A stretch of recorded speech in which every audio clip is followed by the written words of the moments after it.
L'humanité scrute le ciel depuis des millénaires. Objets de peur et de fascination, les mouvements célestes ont permis aux hommes d'établir des calendriers, de planifier la culture des terres et de mieux comprendre le monde qui les entoure. Petit à petit, les scientifiques ont mis au jour un espace gigantesque, peuplé de planètes, d'étoiles ou de gaz. Le tout réuni dans des centaines de milliards de galaxies. Leurs observations nous ont emmenés bien au-delà de notre planète.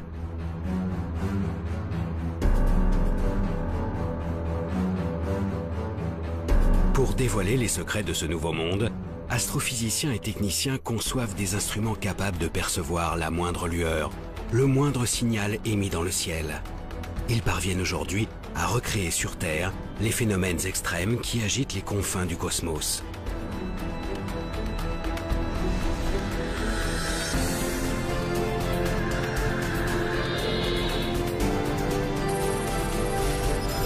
Pourtant, tout ce que nous avons découvert ne constitue qu'une infime partie de notre monde. Des forces et des objets d'une nature mystérieuse demeurent invisibles à nos yeux et à notre esprit.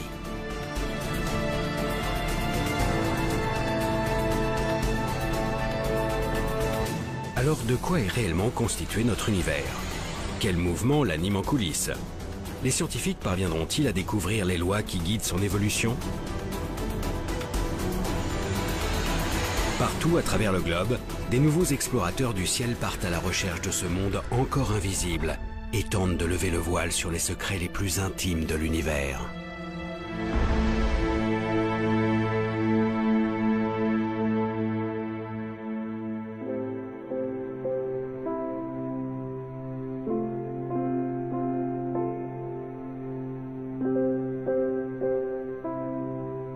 L'homme a toujours cherché à repousser les limites de son territoire. Il a arpenté la planète et exploré ses moindres recoins.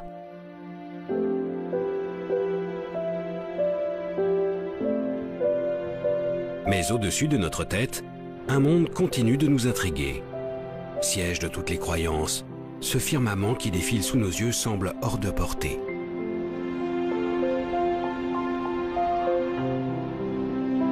Roland Le Houcq est astrophysicien, un astronome des temps modernes. Outre ses travaux remarquables sur la forme de l'univers, il est aussi passionné par l'histoire des sciences.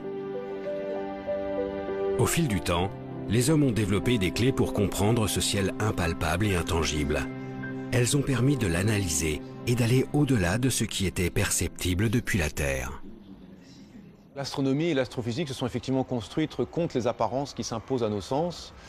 Quand on sort et qu'on regarde le ciel la nuit, on voit les étoiles se lever, culminer, se coucher, puis le soleil se lève, culmine, se couche. On a vraiment l'impression que les étoiles et le soleil tournent autour de la Terre. Et donc du coup, ces apparences qui s'imposent à nous, il a fallu les dépasser dans un certain nombre de cas. Si le sol sur lequel ils marchent leur semble plat, les savants de la Grèce antique découvrent pourtant il y a 2500 ans que la planète est ronde. Et alors que toute la voûte céleste semble tourner autour de lui, Nicolas Copernic comprend 2000 ans plus tard que c'est en fait la Terre qui tourne sur elle-même et autour du Soleil. Aujourd'hui, même ce Soleil n'est plus au centre de notre monde. Depuis le début du XXe siècle, nous avons la preuve qu'il fait partie d'un immense regroupement d'étoiles, la Voie lactée. Une galaxie, comme il en existe des centaines de milliards. Toutes ces découvertes ont évidemment bouleversé l'idée que l'on se faisait de la place de l'homme, de l'humanité, et la place de la Terre dans l'univers. Donc les développements de la cosmologie, les développements de l'astrophysique nous ont révélé que finalement nous n'étions qu'un infime, c'est même pas un infime grain de poussière, c'est un rien du tout dans une immensité d'étoiles et d'astres dans l'univers. Dans cet espace, que les astronomes ont peu à peu découvert, les dimensions se comptent maintenant en années-lumière. La distance que la lumière parcourt en un an soit près de 10 000 milliards de kilomètres.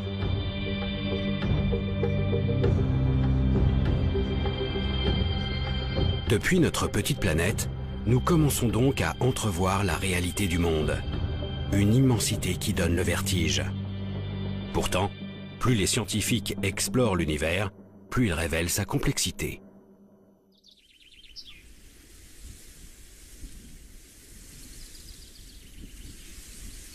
Même les objets les plus visibles, que sont les étoiles, n'ont pas livré tous leurs secrets. L'une d'elles nous est particulièrement familière, le Soleil. Cet astre illumine notre ciel et nous procure la chaleur indispensable à la vie. Au commissariat à l'énergie atomique, l'un des plus prestigieux centres de recherche d'Europe, une équipe de chercheurs étudie notre étoile et ses milliards de consoeurs qui peuplent l'univers.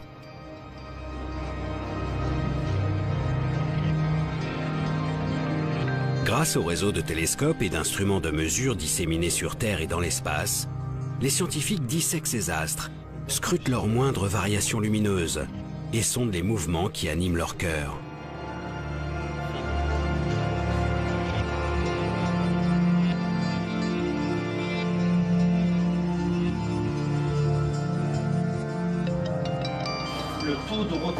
Ils ont ainsi modélisé une grande partie des phénomènes qui agitent ces immenses boules de gaz.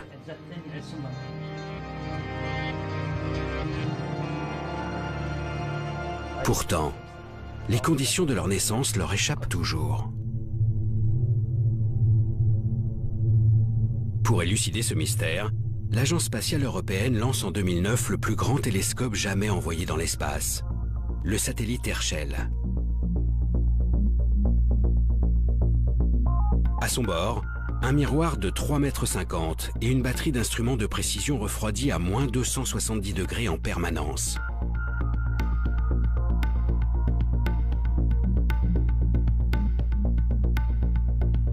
La mission a observé pendant plus de 3 ans les immenses nuages de gaz qui emplissent la galaxie.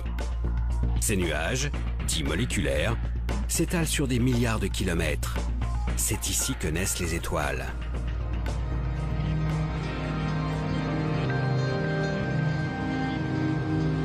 Coordinatrice d'un des programmes d'observation du télescope, Frédérique Mott travaille aussi au commissariat à l'énergie atomique. La grosse différence, c'est que là, on avait cartographié pour vraiment être proche de la main. Aujourd'hui, elle analyse les précieuses données fournies par le satellite. Herschel a permis de faire des grandes cartes de milieu moléculaire avec une très fine résolution, donc permettant d'observer à la fois la structure du nuage et les petits grumeaux de nuages qui vont former après les étoiles. C'est en fait la possibilité d'observer de manière simultanée ce qu'on appelle des proto-étoiles et la structure du nuage qui nous apporte énormément dans notre compréhension de la formation d'étoiles. Ça suffit avec cadré jaune. Super bulle ici. Grâce aux clichés pris par Herschel, les chercheurs ont ainsi été les témoins de l'apparition d'étoiles. Sous l'action de leur propre masse, ces grands nuages de gaz s'organisent en filaments et forment petit à petit des bulles de matière. Ces grumeaux finissent par s'effondrer sur eux-mêmes et créent de véritables brasiers de gaz. Ces points lumineux apparaissent clairement sur les images du télescope. Chacun de ces foyers donnera naissance à une colonie d'astres incandescents.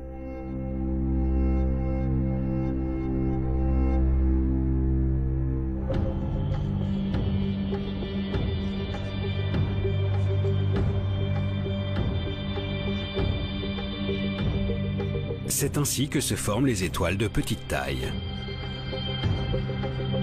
Mais ce sont les étoiles massives qui intriguent le plus Frédérique Mott. Des étoiles parfois 300 fois plus grosses que notre Soleil et dont la formation échappait jusqu'à maintenant à nos observations. Pour comprendre la création de ces astres beaucoup plus gros que la moyenne, les chercheurs du CEA ont dû étudier en détail l'évolution de ces nuages.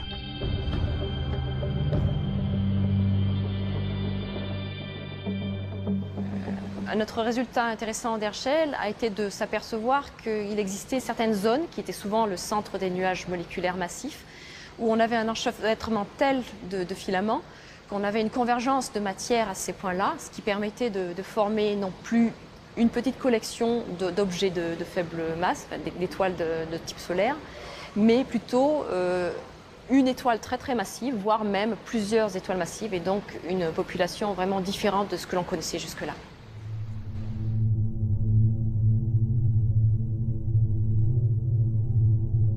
La naissance de ces étoiles exceptionnellement grosses repose donc sur un apport progressif de matière dans certaines régions des nuages.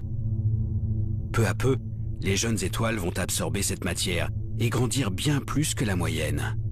Ce phénomène extrêmement rare dans notre galaxie a enfin été mis au jour grâce à la mission Herschel. Mais les recherches ne sont pas terminées pour autant. Le travail de chercheur n'est jamais fini, donc on apprend toujours avec de nouvelles observations, de nouveaux concepts, de nouveaux modèles. Il est clair qu'Herschel nous aura beaucoup aidé dans la compréhension de la formation d'étoiles massives. Et ce que l'on cherche maintenant à faire, c'est étudier de façon encore plus détaillée les objets que l'on a découverts avec Herschel.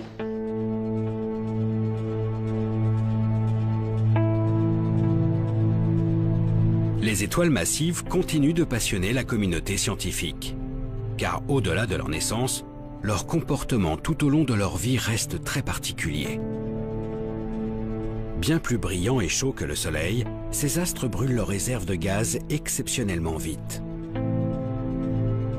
Les réactions nucléaires sont si intenses qu'elles transforment l'hydrogène contenu à l'origine dans le nuage de gaz. Elles forment ainsi du carbone, de l'oxygène ou même du fer. Autant d'éléments qu'elles dispersent à leur mort, enrichissant l'univers de cette matière complexe qui constitue notre monde.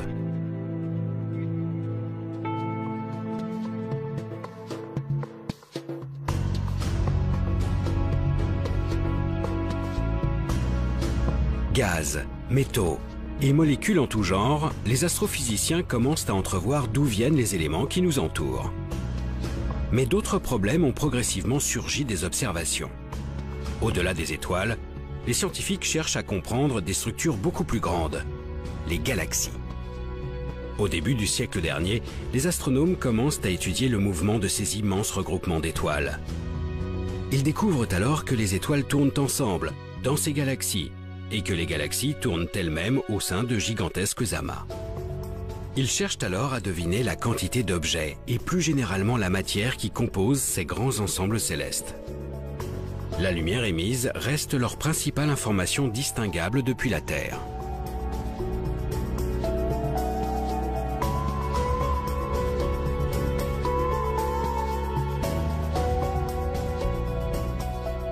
Quand il y a beaucoup de lumière, il y a des étoiles. Quand il n'y a pas beaucoup de lumière, il y a moins d'étoiles. Vous voyez, je dis ça, disons, très grossièrement, mais l'idée est là. Là où il y a de la lumière, il y a de la masse, et l'on est capable de déduire combien il y a de masse derrière telle quantité de lumière. Cette pesée de la galaxie, ou cette pesée d'un amas de galaxies, permet de déduire la dynamique à laquelle on devrait s'attendre, la façon dont devraient bouger les unes par rapport aux autres les galaxies dans l'amas, ou les étoiles les unes par rapport aux autres dans la galaxie. Et l'on constate que la dynamique déduite de la pesée ne correspond pas à la dynamique mesurée directement par observation spectroscopique. Depuis le début du siècle, les scientifiques sont donc confrontés à des observations contradictoires. Que ce soit les étoiles au sein des galaxies ou les galaxies entre elles, tout semble tourner trop vite par rapport à la quantité de matière visible. Plus précisément, avec une telle vitesse et si peu de masse pour assurer la cohésion de l'ensemble, les étoiles devraient être éjectées de leur galaxie. Cet écart nous laisse sous-entendre que la pesée ne s'est pas bien faite. Il manque de la masse dans ce que l'on a déterminé. Et pour rendre compte de la dynamique réelle, on a imaginé l'existence d'une matière noire, aussi appelée matière sombre, ou d'une masse manquante, quelque chose que l'on ne voit pas, qui n'est pas détectable par la lumière et qui pèse, c'est-à-dire qui a un effet gravitationnel et donc un effet dynamique sur la galaxie ou sur les galaxies dans un amas de galaxies.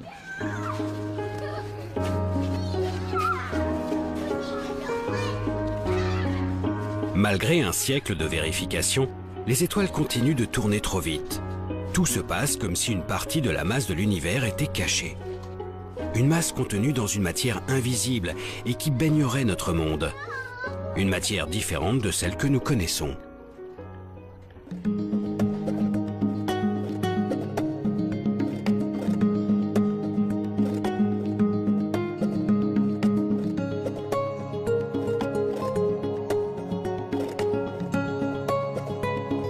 Pour essayer de résoudre cette énigme, des milliers d'astrophysiciens traquent cette fameuse matière noire à travers le ciel. Parmi eux, Wistan Benbow. Il dirige le projet Veritas pour le Smithsonian Astrophysical Observatory, un regroupement de 4 télescopes de 12 mètres de diamètre situés en plein désert d'Arizona.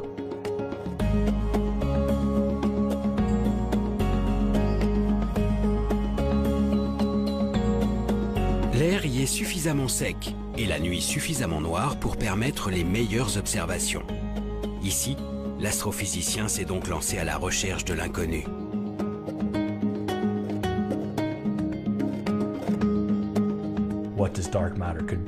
La nature de la matière noire, vous savez, c'est un mystère. Ça peut être beaucoup de choses. Nous savons simplement que ce n'est pas de la matière visible. Et nous savons aussi où elle devrait se trouver, grâce à la manière dont elle interagit avec les choses. Cette matière invisible retient les étoiles et les galaxies entre elles grâce à sa force de gravité. Cette force dépend de sa masse. En étudiant ces phénomènes d'attraction, les scientifiques ont estimé que cette matière inconnue devrait représenter plus de 80% de toute la masse de l'univers. En plus d'être omniprésente, la matière noire devrait donc être composée d'éléments extrêmement lourds. Or, selon les connaissances actuelles, des objets aussi massifs devraient en théorie émettre un signal lumineux spécifique, des rayons gamma. Ce sont ces rayons gamma que Wistan Benbow et ses collègues traquent sans relâche.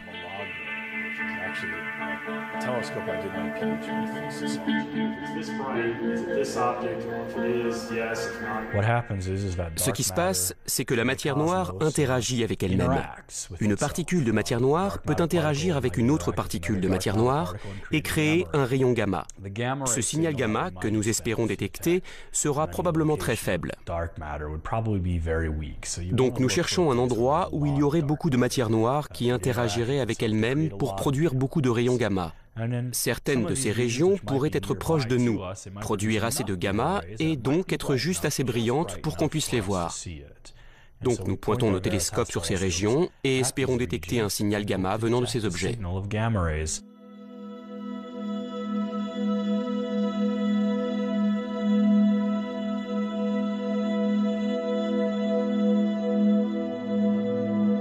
Wistan Benbow suit donc avec une attention toute particulière le centre de notre Voie lactée ainsi que nos galaxies satellites.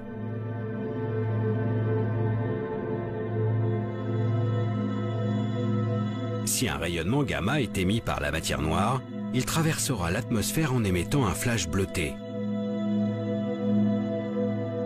Un signal qui sera ensuite passé au crible par les miroirs géants de Veritas et leurs caméras ultra rapides.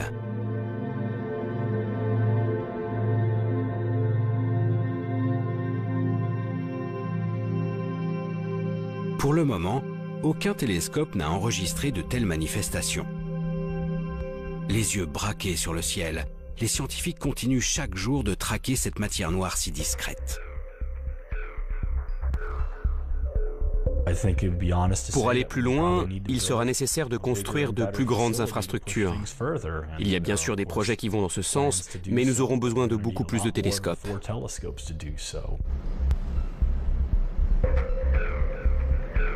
Afin de donner un nouveau souffle à cette quête, les scientifiques envisagent un réseau d'une centaine de télescopes, allant de 6 à 23 mètres de diamètre.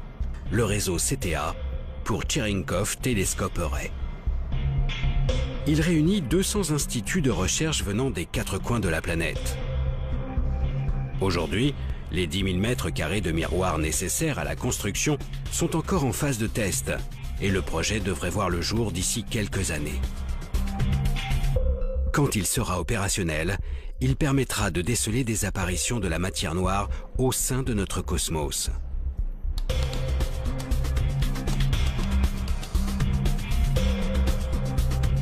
Pour l'instant, cette absence totale de détection a de quoi perturber la communauté scientifique.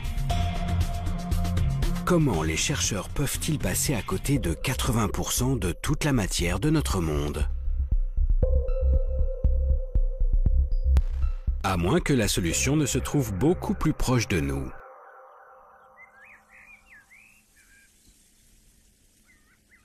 Si cette matière exotique emplit tout l'univers, et en particulier notre galaxie. Nous devrions forcément pouvoir en trouver sur Terre. C'est le pari qu'a fait une équipe de chercheurs réunis au laboratoire souterrain de Modane. À 2 pas de la frontière italienne, enfouie sous le mont Fréjus, ces scientifiques ont mis au point une expérience audacieuse, baptisée Edelweiss.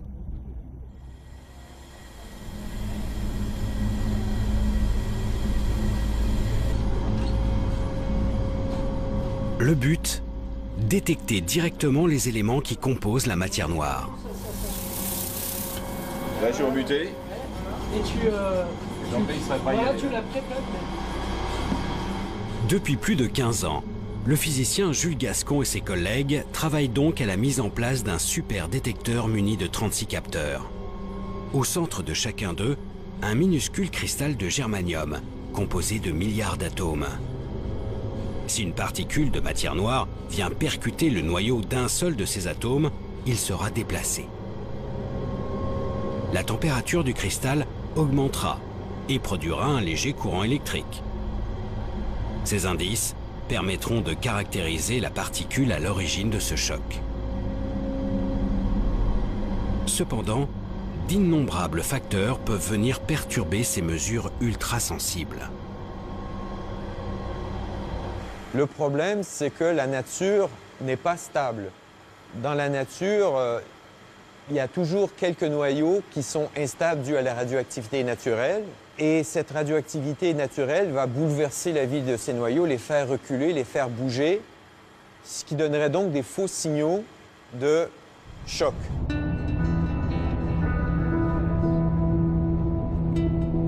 Cette radioactivité que l'on observe en permanence sur Terre vient en grande partie de l'espace. Un rayonnement qui traverse l'atmosphère et perturbe toute la matière sur son passage.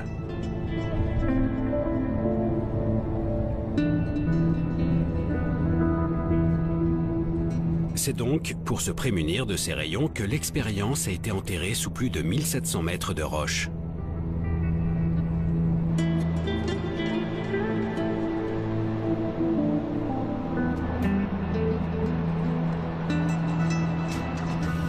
Mais pour avoir le calme absolu au sein des détecteurs, les physiciens ont dû aller encore plus loin. Une fois qu'on est sous la montagne, on a réglé la moitié du problème parce qu'il y a la radioactivité qui nous vient de l'univers, mais il y a aussi la radioactivité qui vient de la roche. Bien que cet endroit soit tout à fait ordinaire, c'est un taux de radioactivité naturelle qui est au-delà de ce qui est acceptable pour détecter les très rares signaux qu'on recherche. Et donc, on a un système de poupées russes, de différents assemblages d'écrans qui nous protègent de la radioactivité ambiante, de la radioactivité de la roche qui nous entoure, du béton qui nous entoure, des personnes qui nous entourent. Sous la montagne, les 36 détecteurs sont donc mis à l'abri derrière des écrans de polyéthylène et placés sous une épaisse cloche de plomb. Ici, seules des particules de matière noire peuvent les atteindre. Mais un dernier détail reste à régler, la température.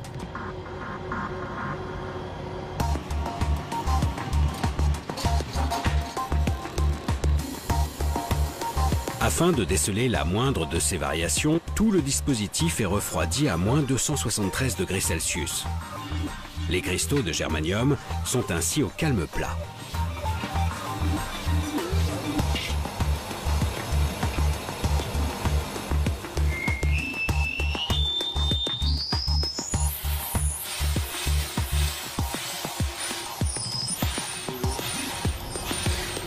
Mais tout le restant du rhum, c'est bon. Depuis quelques mois, tout est en place. La prise de données a commencé. Chaque jour, Jules Gascon surveille de près le comportement de ses capteurs. Par contre, il n'y aura plus notre mascotte. Il faut que la réponse du détecteur soit parfaite, c'est-à-dire que pendant plusieurs années, en regardant 1 kilo de matière, donc l'équivalent d'un milliard de millions d'atomes, il n'y en a pas un seul qui doit bouger sans raison valable. Tu vois, il t'explique mon transfert pur. Il ne reste plus qu'à attendre qu'une particule de matière noire passe dans les filets d'Edelweiss. Selon les calculs des chercheurs, un tel événement ne pourrait se produire qu'une fois par an, dans le meilleur des cas. C'est une recherche de l'inconnu. C'est ce qui fait son charme de cette particule. C'est très intéressant de s'attaquer à ce qu'on ne connaît pas, mais le désavantage, c'est qu'on ne peut pas garantir que ça va marcher le lendemain, ou dans une semaine, ou dans un an. Dans l'espace ou sur notre planète, la matière noire n'a pas encore révélé son vrai visage. Les scientifiques ignorent toujours de quoi sont faits plus des 3/4 de la matière de l'univers. Un problème de taille dans notre compréhension du monde. Ce n'est pas une perturbation, ce n'est pas un petit supplément, c'est vraiment une quantité appréciable de matière de nature encore inconnue qu'il faut ajouter pour rendre compte de certains aspects dynamiques de notre univers.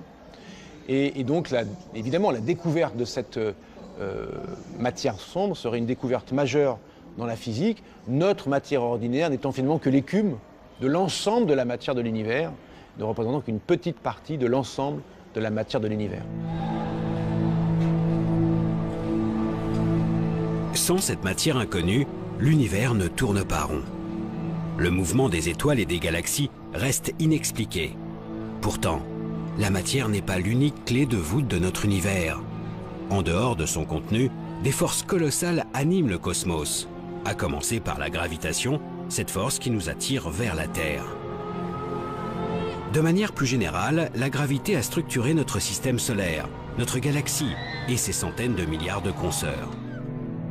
Les scientifiques estimaient donc qu'il s'agissait de la force dominante de l'univers. Mais une découverte changea la donne. Dans les années 30, les astronomes remarquent pour la première fois que toutes les galaxies distinguables semblent s'éloigner de nous.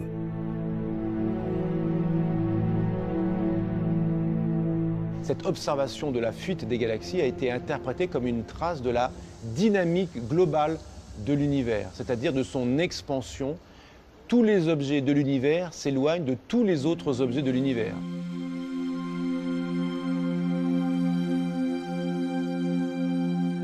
L'espace grossit donc au fil du temps, et toutes les distances augmentent. Visiblement, l'attraction qu'exerce la force de gravité peine à retenir les structures du cosmos entre elles. Mais ce n'était que le premier coup porté à la gravitation. En 1990, on s'est rendu compte que cette expansion était accélérée. C'est-à-dire que non seulement les galaxies s'éloignent les unes des autres, mais elles s'éloignent de plus en plus vite les unes des autres.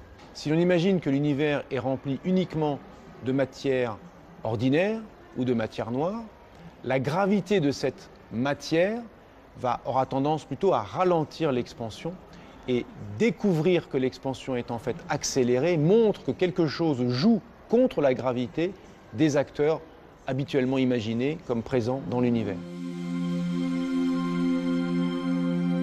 Cette découverte d'une expansion de l'univers sans cesse accélérée remet en cause la vision que les astrophysiciens ont de l'univers. Alors que la gravité semblait tout structurée, une force vient maintenant lutter contre elle. Un nouveau mystère pour les chercheurs qui y voient alors l'œuvre d'une énergie encore indétectable. Une énergie sombre, appelée aussi énergie du vide ou énergie noire. Cette énergie laisse les scientifiques encore plus perplexes que la matière noire. S'agit-il simplement d'une propriété de notre monde qui s'agrandit sans cesse sans raison ? Ou s'agit-il plutôt d'une substance qui baigne le cosmos et repousse ses limites? Les chercheurs n'en ont aucune idée. Pour le moment, ils se contentent de traquer son influence jusqu'aux zones les plus reculées de l'univers. François Boucher est cosmologue à l'Institut d'astrophysique de Paris. Il s'intéresse aux lois qui régissent l'espace à grande échelle en travaillant sur un objet bien particulier, la première lueur émise par l'univers. C'est la lumière qui nous vient du fond du ciel. Cette lumière, on regarde à une distance telle qu'il a fallu 13,8 milliards d'années à cette lumière pour nous parvenir. Et donc on est en train de regarder quelque chose qui est tellement loin que quand cette lumière a été émise, l'univers était dans un état très primitif. L'observation des lumières les plus lointaines permettent aux scientifiques de remonter le temps. Typiquement, ce rayonnement du fond du ciel leur envoie une image de l'univers tel qu'il était il y a près de 14 milliards d'années. À cette époque, l'espace vient d'entrer dans une violente expansion, le Big Bang. Toute la matière et toute l'énergie actuelle sont alors contenues dans un volume infiniment plus petit. Au bout de 380 000 ans, sous l'effet de l'expansion, la lumière arrive enfin à s'extirper de la matière. Une lumière a priori identique en tout point du ciel, mais qui devrait en théorie présenter quelques infimes variations.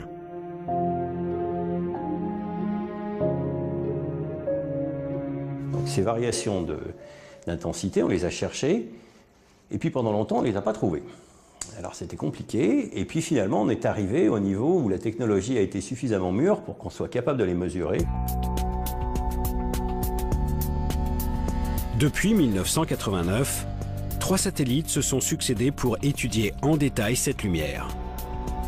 Le dernier a été lancé en 2009 par l'Agence spatiale européenne, la mission Planck.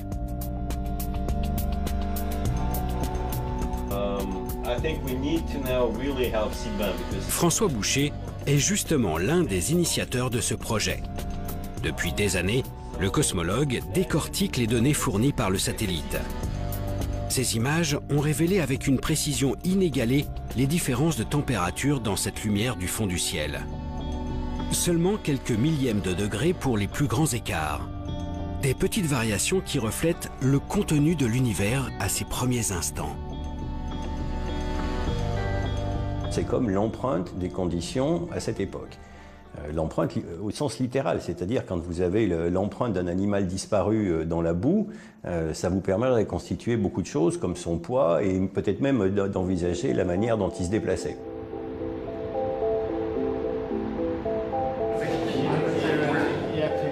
L'étude de cette empreinte fascine les chercheurs du monde entier.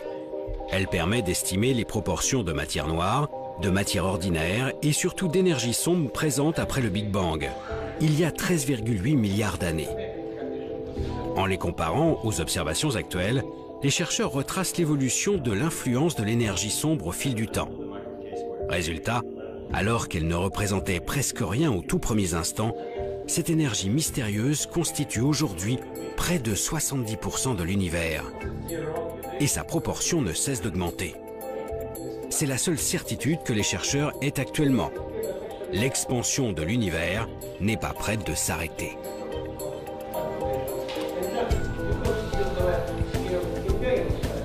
Si vous imaginez une enquête, on a juste vu une ombre. Voilà, l'enquête elle en est au tout début. Voilà, on a quelque chose qu'on a appelé l'énergie sombre, dont on a la quantité et le comportement global, mais le reste c'est de l'histoire à écrire.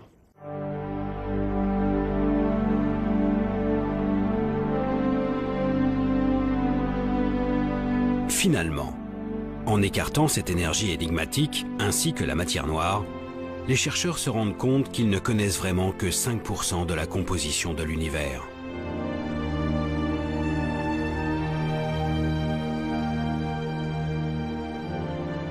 L'étude du jeune univers nous apporte donc de précieuses informations sur la nature de notre monde. Mais malgré le perfectionnement des techniques d'observation, cette première lumière émise par l'univers reste le signal le plus ancien que les chercheurs sont en mesure de capter. Un horizon au-delà duquel les observations du ciel ne semblent plus possibles. Afin de comprendre toujours mieux les mécanismes qui animent le cosmos, les scientifiques se sont finalement tournés vers leur imagination. Le fait que l'univers soit en expansion permet de tirer une conséquence immédiate. En remontant le film de l'expansion, on s'est dit que dans le passé, lointain éventuellement, l'univers était plus dense et plus chaud qu'il n'est actuellement. Selon leurs calculs, les astrophysiciens estiment qu'à ses débuts, l'univers devait atteindre des températures 100 000 fois plus élevées que celles qui règnent au centre du Soleil. Des milliards de degrés. Pour comprendre les premiers instants de l'univers, il suffirait alors d'étudier le comportement de la matière à ces températures directement sur Terre.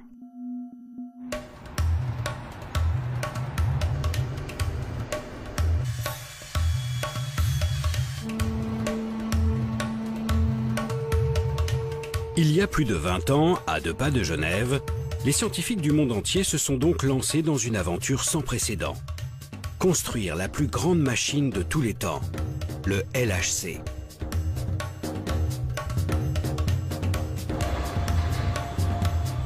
Un anneau de 27 km, enterré à 100 mètres de profondeur sous la frontière franco-suisse. Le tout est jalonné de cavités mesurant des dizaines de mètres et qui accueillent les détecteurs les plus gros de la planète.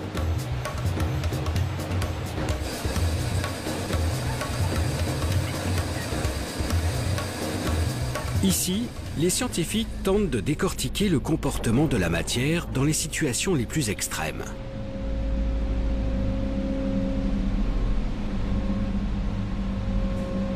Depuis 2004, la chercheuse Gaëlle Boudoul travaille au sein de cette collaboration, réunissant des milliers de chercheurs et des dizaines de nationalités. Dans ce grand tunnel de 27 km, vous avez des particules dans un sens et des particules dans l'autre sens. Un peu comme une autoroute, où vous avez des voitures de chaque côté.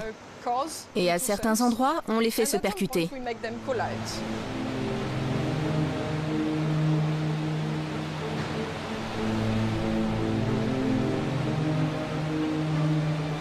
Le LHC, cet immense tunnel, sert donc à accélérer des faisceaux de particules.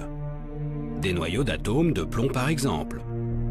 Grâce aux 9000 aimants installés tout autour de cet accélérateur, ces particules sont lancées à une vitesse faramineuse.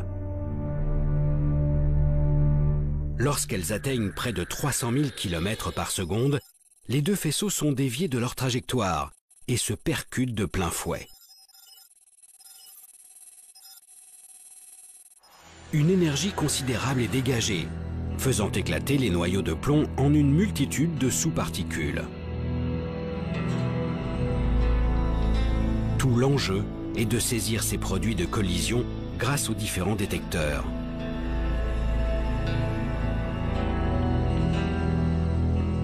Gaëlle Boudoul s'occupe plus précisément de l'un d'eux, le CMS.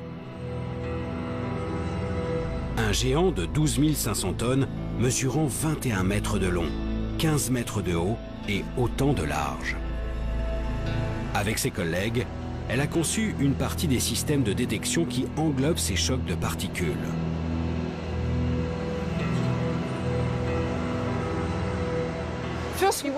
Tout d'abord, nous voulons couvrir l'intégralité de l'espace, ce qui veut dire que nous avons besoin d'avoir un détecteur qui fasse tout le tour.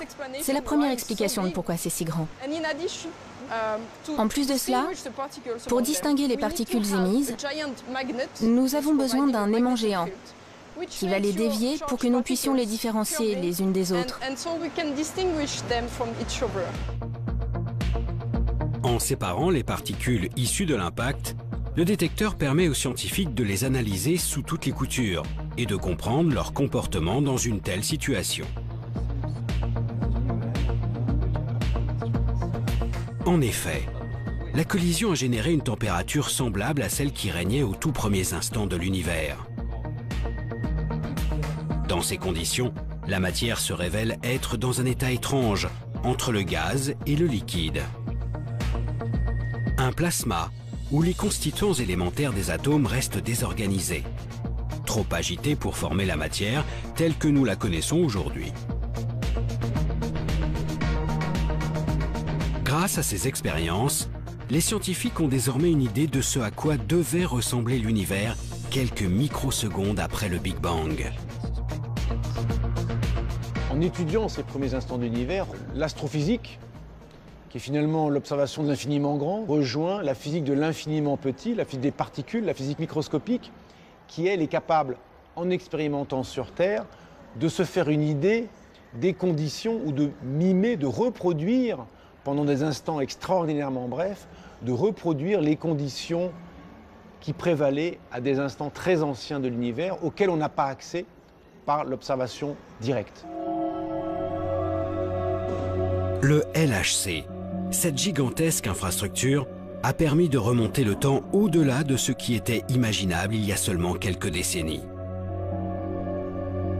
Mais pour se rapprocher de ces microsecondes qui nous séparent du commencement, le chemin s'avère être encore plus ardu.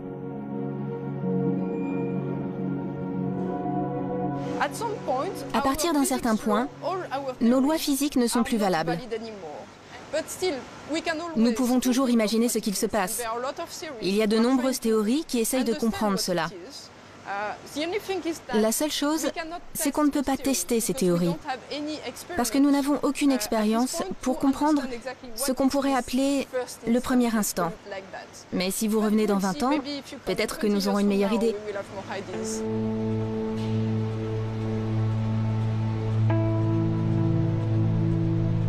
Pour gagner les quelques fractions de seconde qui nous séparent de la naissance de l'univers, il faudrait certainement mettre en jeu des énergies encore plus considérables. Notre limitation n'est donc peut-être qu'une simple question de technologie. Sous terre ou dans l'espace, les instruments d'observation ont permis d'accumuler une quantité incroyable d'informations sur le contenu de notre univers. À la lumière de toutes ces découvertes, les scientifiques tentent d'établir des modèles cosmologiques, des grandes lois pour décrire comment ces milliards d'objets interagissent entre eux. Pour démêler cette quantité vertigineuse de savoir, les chercheurs ont désormais recours à la simulation numérique. Ils reproduisent les phénomènes par voie informatique. Si vous voulez étudier le mouvement de plusieurs milliards d'étoiles dans une galaxie, impossible de faire ça évidemment à la main. La simulation numérique permet donc de traiter de la dynamique d'une galaxie, ou d'une dynamique de galaxie dans un amas de galaxies, ou même de la dynamique d'une portion d'univers, et de la traiter dans un grand détail, de sorte que l'on puisse, en jouant sur les paramètres, essayer de mimer, de reproduire ce que l'on observe.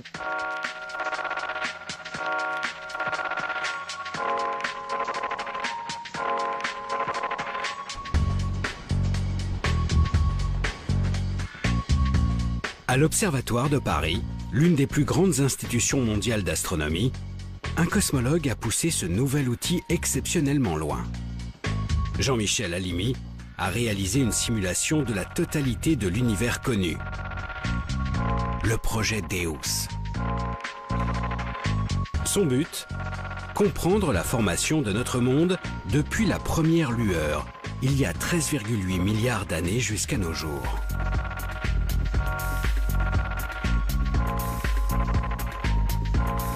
Le projet Deus s'intéressait au départ à la structuration de l'univers, à savoir donc à expliquer comment la matière s'effondre au cours du temps pour permettre une concentration de matière suffisante là où vont aller se former les galaxies, à l'intérieur desquelles se formeront les étoiles, les planètes, etc.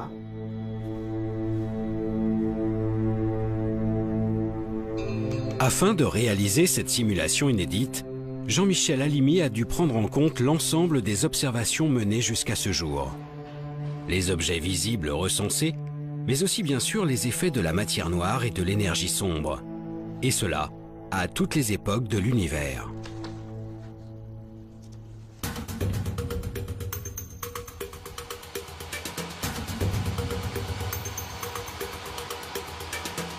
Pour traiter un tel nombre de données, le scientifique s'est tourné vers un des plus gros ordinateurs de la planète, le supercalculateur Curie. Une machine hébergée au très grand centre de calcul, capable de réaliser 1 million de milliards d'opérations par seconde.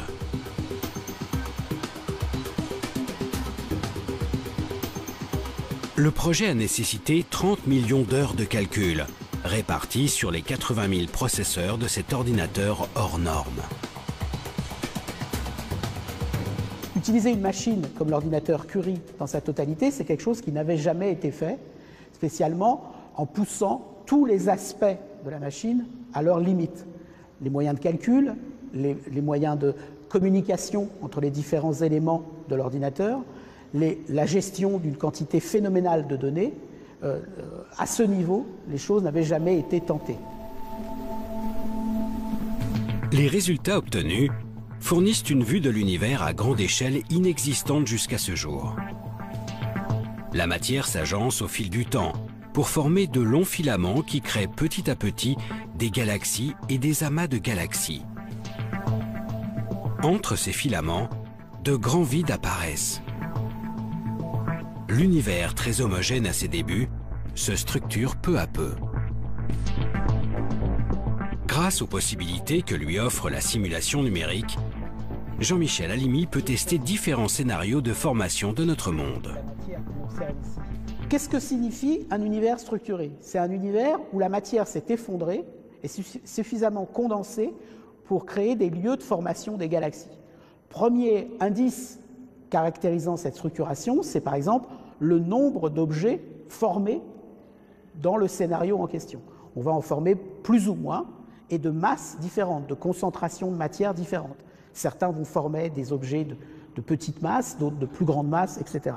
Une autre façon de caractériser cette structuration, c'est de voir comment ces objets sont répartis dans l'espace. On est capable de relier leur propriétés de distribution spatiale au déroulement de l'expansion de l'univers tout au long de l'histoire de l'univers. D'une simulation à l'autre, le cosmologue fait varier des paramètres, comme la quantité de matière noire ou l'influence de l'énergie sombre.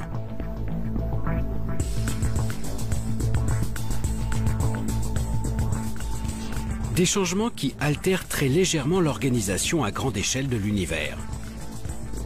L'idée est alors de repérer les infimes variations entre les simulations. Des galaxies qui fusionnent plus ou moins vite, des vides de matière plus ou moins grands, ou encore des amas exceptionnellement gros. Les scientifiques pointent ainsi les nuances entre les modèles d'univers imaginés. Ils chercheront à retrouver ces détails dans leurs prochaines observations, cette fois-ci bien réelles, pour définir quel modèle théorique semble plus proche de la réalité. Un aller-retour entre le virtuel et le réel qui permettra aux chercheurs de vérifier si leurs lois sont bien celles qui animent l'univers en coulisses. La recherche en cosmologie, et spécialement en cosmologie numérique, ne fait pas de nous des créateurs d'univers, mais des inventeurs d'univers. Effectivement, en modifiant les conditions physiques, nous réalisons des univers différents. Nous inventons des univers différents. Mais nous ne le faisons pas n'importe comment. Nous cherchons, à travers tous ces univers, celui qui serait susceptible de nous expliquer la vraie nature de notre univers, son origine, sa formation, son évolution.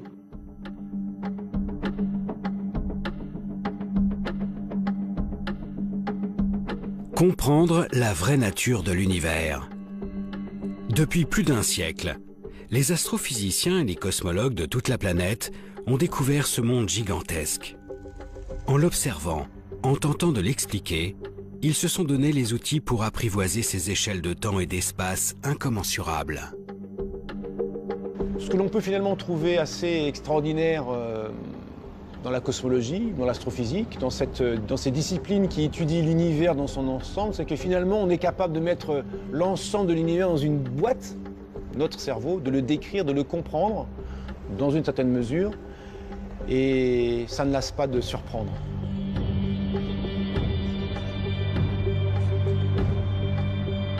On a réussi à développer un cadre qui permet de rendre compte finalement de manière assez économique d'un nombre absolument incroyable de faits. Maintenant, ça ne veut pas dire que cette histoire est figée, bien sûr que non. Il y a plein de zones d'ombre, il y a plein de choses qu'on ne comprend pas, et donc ça veut dire qu'on a encore plein de travail.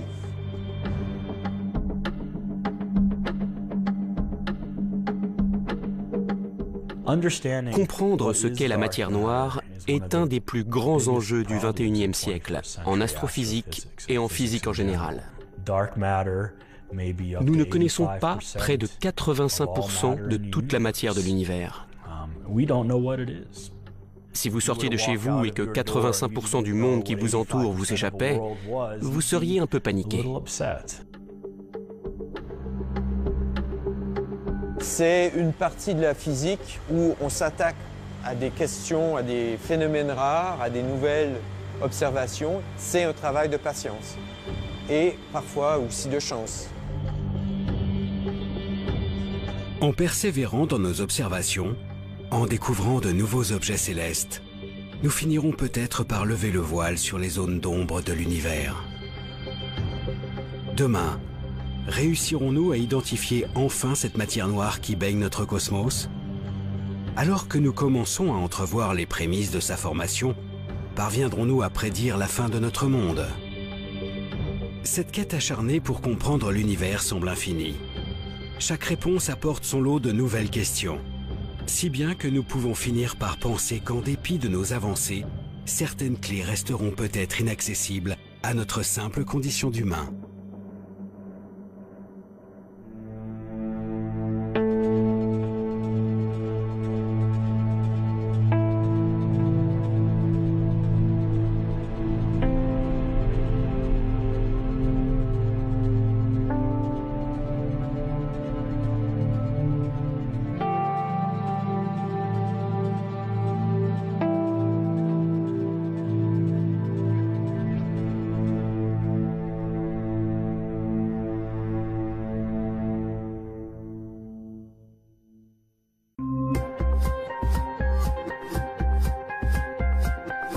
Contrairement